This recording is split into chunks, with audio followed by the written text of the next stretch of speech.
some knife work or knife defenses, and this is where Rob really sheds some beauty. That's because this is going to be one of the situations where two different techniques cover most of the angles that someone could stab with a knife. You know, whether they come down this way or whether they're poking or they come back. I mean, they can only do the clock, right? It's got to be somewhere on that clock for what they stab. And two of these techniques can deflect and trap most of those angles with just a little movement change. So let's talk first about, I guess we should talk first. Remember that space is your friend with a knife. The further I am from the knife, the more chance I can escape. Space is a good thing. A gun, a firearm, something that shoots a projectile, space is not a good thing, not unless you're really next time. So we want as much space as possible. Now, with that space, if escaping is not an option, you got someone with you, whatever else. The longer it takes them to get to you, the more chance you have at making a correct reaction into how to deflect, block, trap this hand with the weapon, how to control the situation the best you can. So always number one, guys, if whatever they're asking for, if you can give it to them, I would. If you make a conscious decision, you're not, then we handle it the best we can. And you never know how these situations go. I just put a video up, I don't know if you guys saw it. It was two situations with the gun robberies, both real. First one, there was a woman at a cashier, looks like a convenience store. The man walks in with a gun, another guy comes in with her. It's right on the group, so watch it. He points the gun, there's no sound. She immediately goes, gives him money, all the money out of the register, takes off her watch. On the way out, boom! Down she goes. Yep. She gave him exactly what he wanted, and he shot. Next one, gave him what he wanted, went away. The point is, you just don't know. You know, you're just going to have to make that conscious decision of what you're going to do and how you're going to handle it. So here I am, my hands always come up, I put up the fence. I put up the fence because I don't know what's coming and where it's coming. I don't know if the thing's coming this way, I don't know if it's coming this way, and I don't know if it's coming this way or that way, I don't know. My hands are here because it's like tennis, like the baseline. I always say that. I know some of you have been here probably heard me say it 1,000 times. I took 2 tennis lessons as a kid. 2 tennis lessons. And I learned the baseline. Meaning that in the tennis court, stand in the middle of the back, it takes you the equal amount of time or distance to run to this side as it does to this side. Same thing with the fence. It's equal from here to here as it is here to here, or here to here, or here to here. It's equal. And when you don't know what the heck is coming, that's the best you're going to do. Now in training, if I say, which we will at first, come this way, well, you already know what's coming. You can get closer, but when you don't know what's coming, you need baseline. So here I am. First thing we're going to talk about is stabbing around the ribs, which is pretty common around that. First thing we talk about is stabbing right into the backside. So he comes in and he stabs. I lean. The reason I lean is because depending on the length of the blade, if I stay straight up, I can still get poked, stabbed. Leaning forward, leave your hand right there, adds distance. So that's a good way to deflect. You will not trap the arm that way. Meaning if he's here and I'm coming this way and I'm backing, and I come down, the turn doesn't stay there. It's going to retract, it's going to do something. So that's a block, not a trap. So I'm here. When he comes down, this is all going to happen same time. The moment my hand comes down, I have got to crash. I've got to make the conscious decision that I'm no longer defending, I'm attacking. This hand comes under as I wrap across my chest. I squeeze for dear life, and I pin my elbow down. Pinning my elbow down is why the arm can't then come up over my neck. If you lift up this way, it's going to start sliding all over the place. Keep your elbow down. My other hand is coming across the shoulder with my elbow down. That way, he can't circle around me. Because if you start coming like this, and I see a lot of people, that's going to be the issue. The stepping behind it. If you're already over muscled, if you're oversized and being over physical, then you're going for a ride. You're going to get picked up, you're going to be dropped. Just out of size. You need this hand here so it's a wall. So if he tries to step around, you can always push and keep it to that side isolated. The next thing we have to be is instead of if they try to come around, they try to pull back, which is very common to me. Meaning, you got the rod this way, they want it back. I want mine back too. But we beat that by going the direction they pull. Same as if we attack the gun. If I'm here, he would pull that way, I've got to go that way. So from here, I start crashing into him as I knee between the legs. I don't knee anywhere other than between the legs, because that's the sense of area, that's the best shot you have. My hand is here, my other arm's here, not over top. Elbow down, and knee this way. So I said that's a block, but not a trap. This has all got to be smoothed out. So when I'm here and he comes forward, that's got to be one smooth motion in. That's the only way you'll track it on. You got to commit to it. Which means your timing's got to be good. My hand's here. I've locked the elbow down. I've hit it like my life depends on it. And then I throw my knees, them going backwards. 1, 2, 3. Pushing that way as hard as I can. Oh. They have a knife. I know it, so I have not been stabbed without knowing it. They didn't just walk up to me. I didn't know it. Then we got, you do the best you can with what you got. From here, he comes this way. I step in and crash that thing. Hit, hit, hit. When we're here, we got different ways to do this. Either you hit someone until they drop the weapon, or you physically take the weapon. I would say let's plan on always physically taking the weapon. If they drop it, that's fantastic. We can't plan on it. So here we are. Bash! In we go. Lock that thing tight. And notice I got the wrist, not the arm. Just the wrist, the whole arm. I cut right across that joint.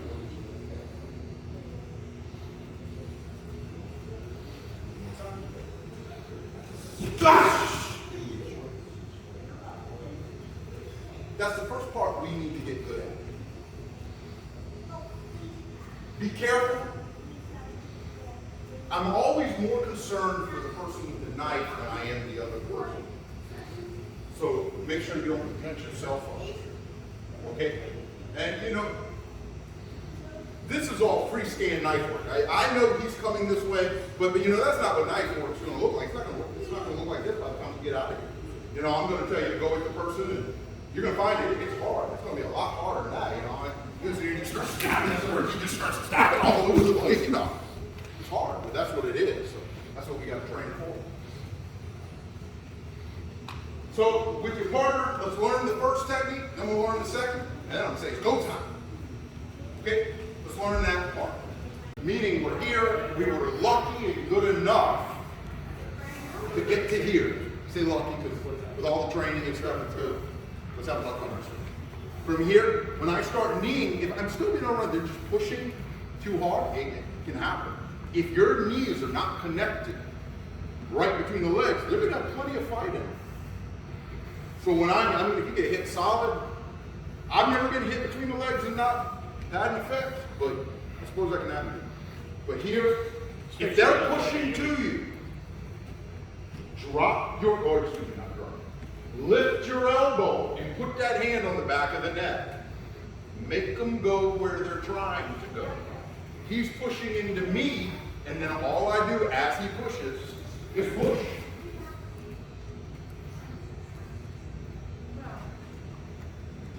harder they push you, the easier they go. So we're here. Bash! He's pushing, now drop it. There we go.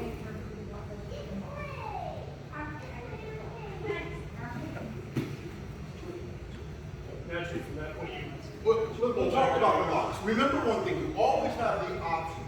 You always have the ability at any time. If you're here and you got locked up and you're hitting, and you just can't get this arm right, it's just not happening. Push. Go. Same thing on the ground. If the lock isn't happening, if they're just too much, get them off. Run. If you can't do that, we'll go to our lock next. Let's do this part. Okay? All right, let's go.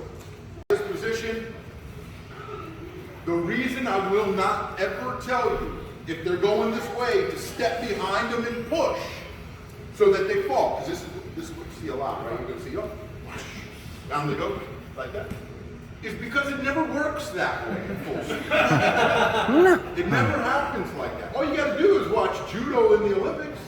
It never happens. You want to know what happens is, and this isn't even full speed, but this is what it looks like. You go like this, and then you go like this, and because of the momentum, when they fall, you fall too on top of them, and who's got the knife?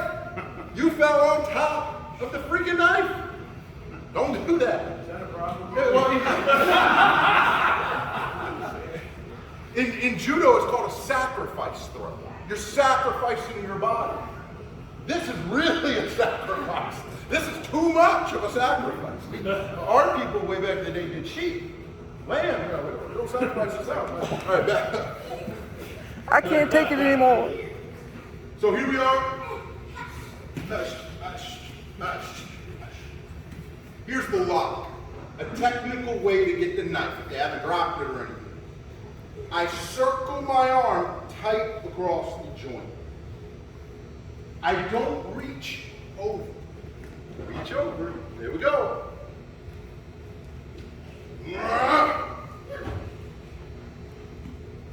I take my arm and bring it to the other shoulder. That way, if they still start fighting, you haven't overcommitted and you can still fight. Two. From here, bicep. My hand goes to the back of their hand, not the knife. Back of their hand. I squeeze. That's what's going to do it right there. You see how I'm squeezing? Squeeze. That's pressure. Once I have the pressure, I step back and I just, in here slow, so the knife comes out. The knife comes out beautiful here. When you crack that wrist, the knife will probably end up over there in the road. Keep that in mind. Not going to come out so easy when someone's wrist breaks and their hand pops from the momentum. Keep that in mind. Then again, he will pick up the knife. He will not be picking up the knife. But just remember, it probably won't end up with you so easy. So here, this arm, over. This hand, bicep, back of their hand, squeeze. See from here, watch your shoulders. Pain compliance. You roll. It's a wrist lock. I want the back of the hand, the palm, to touch his forearm. Step back. Turn slow with your partner. And not go. I always say I'm more careful of the person, or I'm always more scared of the person with the knife. Right here. On a Wednesday morning, we had a Liberty College, a young lady, and we were doing this. Were you there? You were here. And we were doing that, and she had the knife, and Mark, it was another young lady. And we were doing it, and when they went to grab it, she turned her body the opposite direction, broke her up. Right there, broke her up. I would say I'm more concerned with the person with the weapon. Here, there's the bar. We want to eat dinner. We don't want to wait 400 hours to pay for an ambulance to get you. All right, guys, let's go. Let's go perfect and don't try to fix everything. That would be the next thing. So, very real possibility, 50-50 here. When he's here and he stabs, I can get a nice turn on his wrist. I mean, I got a wrist lock, but if his arm turns up, no more wrist lock. I can control the sink, but I can't lock the wrist. Don't try to muscle it over or anything like that. The less time you're dealing with this person, the higher the chances are you have an escape without having a bunch of holes. So from here, do the same thing. Sensitive areas, drive forward, get the eyes, scrape, tap, scratch, come in. If you can't get the arm, push, run. Don't sit there and fight with them. Don't sit there and fight with them that way. Okay? And it's very possible they come up. It's the way it is. So this is what I want to do. I want to make it more real, but it's still not real. It's not real because you know exactly what's coming. That will change by Friday. So here, or any Friday, I come this way, and I'm just going to stab him off. Exactly like we've been doing, we're just picking up the pace. Now I'm telling you, when we pick up the pace, if you don't crash that arm, you won't catch it. You'll block if you have some time, but you will not catch the arm. Not unless they're letting you. Not unless they're doing this. Yeah, which, that's them letting you do it. The gate can't do that. So, I'm here, I got the knife.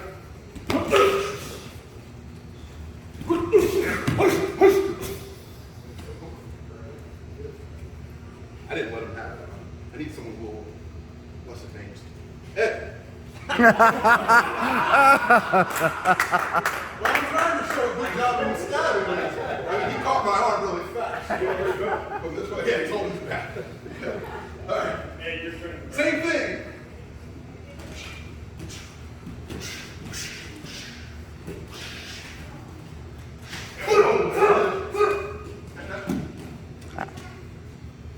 Okay, speed up the partner. Be safe. Don't let him have it. Don't let him have it. The less advanced Ed.